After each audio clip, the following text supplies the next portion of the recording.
తండేల్ అంటే ఇంగ్లీష్‌లో లీడర్ అని అంటారు. తండేల్ వర్డ్ అనేది హిందీ లాంగ్వేజ్ కాదు. It's a Gujarati language. గుజరాత్‌లో ఏమంటారంటే షిప్ లీడర్‌ని తండేల్ అని పిలుస్తారు. సో, ఈ సినిమా టైటిల్ కూడా తండేలే. మరి తండేల్ మూవీ రివ్యూలోకెళ్ళే ముందు మన ఛానెల్‌కి ఎవరైనా కొత్తగా వచ్చినట్లయితే నా పేరు Ajay Davidson. Welcome to my YouTube channel. ఈ ఛానెల్‌లో మనం ఫ్యాషన్, లైఫ్ స్టైల్, ట్రావెలింగ్ గురించి డిస్కస్ చేస్తాం అండ్ మూవీ రివ్యూస్ కూడా.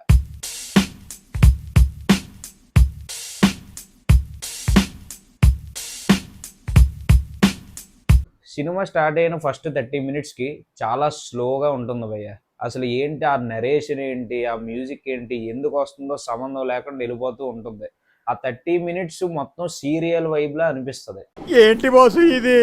సరే దాని తర్వాత 30 మినిట్స్ తర్వాత ఏమైనా వెయిట్ చేయాల్సిన సీన్స్ ఏమైనా ఉన్నాయా? గూస్ బంప్ సీన్స్ ఏమైనా ఉన్నాయా అంటే పెద్దగా ఏమీ లేవు. ఒక 2 సాంగ్స్ వస్తాయి. ఆ 2 సాంగ్స్‌లో ఒక సాంగ్‌లో నాగ చైతన్య అండ్ సాయి పల్లవి ఇద్దరు కలిపి డ్యాన్స్ చేస్తారనమాట. సంథింగ్ ఒక జాతర సాంగ్ ఉంటుంది. సాంగ్ కూడా పెద్దగా ఏం లేదు. నా ఒపీనియన్ నేను చెప్తున్నాను.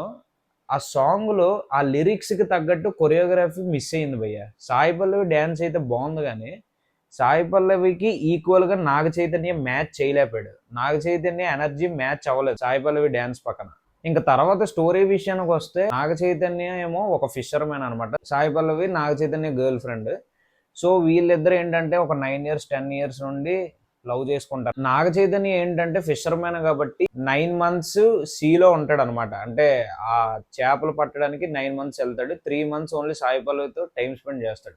సో ఇదంతా ఫస్ట్ హాఫ్లో అలా నడుస్తూ ఉంటుంది. కానీ అక్కడే ఒక మిస్టేక్ చేశారు ఈ మూవీ టీం వాళ్ళు. ఏం చేశారంటే ఫిషర్ మ్యాన్ అనేది నాకు తెలిసి సీలోకి 6 మంత్స్ 7 మంత్స్ కన్నా ఎక్కువ ఉండరు అనుకుంటా. 9 మంత్స్ ఉండరు ఎక్కడ కూడా. కానీ ఏమో మరి నాకు ఇది కరెక్ట్గా తెలియదు. ఇది కరెక్టా రాంగ్ ఒకసారి మీరే కామెంట్ బాక్స్లో షేర్ చేసుకోండి. సో ఫస్ట్ హాఫ్ అయితే సింపుల్గా అలాగే అయిపోతూ ఉంటుంది. చిన్న లవ్ స్టోరీ అండ్ మాటికి ఒకటే బీజిఎం కొట్టాడు మన డిఎస్పి.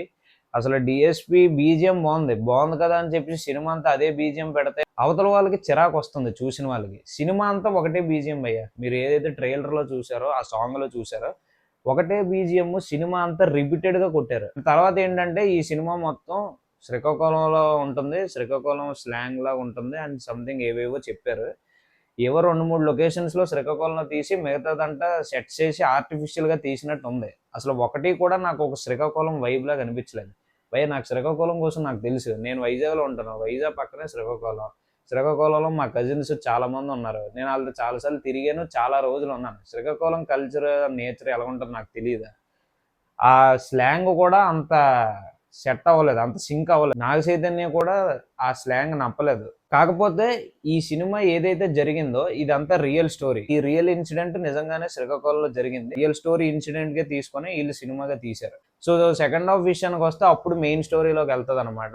ఒక సిచ్యువేషన్ వల్ల నాగ చైతన్య పాకిస్తాన్ సీ ఉంటుంది కదా, ఒక సిచ్యువేషన్ వల్ల ఇరుక్కోవాల్సి వస్తుంది. పాకిస్తాన్ ఫిషర్మెన్ ఎవరైతే ఉన్నారో ఎక్కువ వేవ్స్ అవి రావడం వల్ల అది మునిగిపోయే స్టేజ్లోకి వస్తుంది అనమాట. అయితే నాగ చైతన్య అప్పుడు ఏం చేస్తాడంటే సముద్రంలో దూకి హెల్ప్ చేస్తాడు.